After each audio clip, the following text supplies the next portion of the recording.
Nous, on est riches parce qu'on est en train d'appauvrir l'Afrique, de nouveau, l'Amérique latine, l'Asie. Nous sommes nous les responsables de ces millions de morts. C'est nous qui disons que tu dois avoir accès à l'eau simplement si tu la payes. Que je t'amènerai l'eau si je suis rentable. En Afrique, c'est nous, c'est pas eux. Eux, ils étaient capables de le faire en communauté. Et donc, à l'heure actuelle, il faut se dire que les guerres qu'on est en train de faire, c'est quoi? C'est parce qu'ils nous ont attaqués. Qui? Quand Sarkozy a bombardé la Libye, aucun Libyen n'avait attaqué la France. La France n'avait pas été bombardée par personne. Et nous, quand les Américains ont bombardé Bagdad ou l'Irak, parce que c'était l'ennemi du mal, tous ces millions qui sont morts, et tous ces millions de réfugiés syriens, irakiens, etc., c'est qui eux, ils sont venus. Et nous, on a le courage après de dire, je vais t'aider pour rester chez toi. Hein? Alors qu'on les a créé des conditions pour qu'ils doivent fuir. Et nous, on va dire hypocritement à cette Europe qui hypocritement donne 6 milliards à la Turquie, 2 milliards aux Libyens pour pouvoir tenir les gens qui viennent d'Afrique, où on est en train d'alimenter, nous, les guerres. Mais il faut s'arrêter de se raconter des balivernes ici. Hein? Il faut arrêter.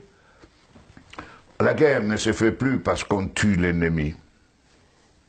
La guerre est devenue, grâce à la technologisation, elle était aussi d'avant, mais elle est devenue une activité économique la plus rentable après l'industrie pharmaceutique et l'industrie informatique. On fait la guerre parce que c'est rentable.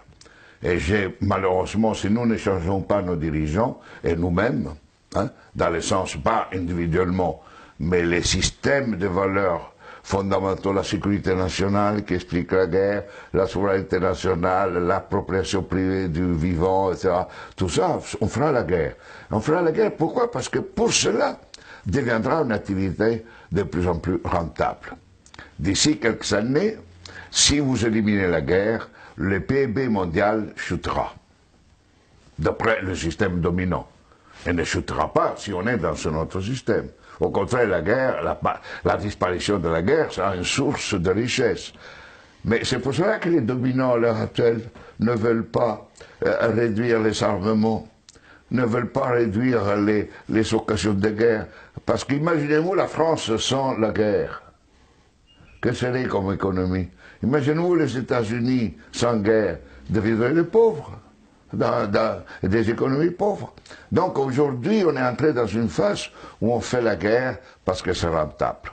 Et vous n'aurez aucun dirigeant actuel du monde qui arrêtera la guerre, parce qu'il sera crucifié, parce qu'il sera lapidé, parce qu'il va contre la logique.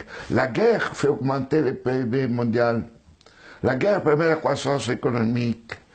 Et on suppose que si on fait la guerre, on augmente la création d'emplois chez nous, non?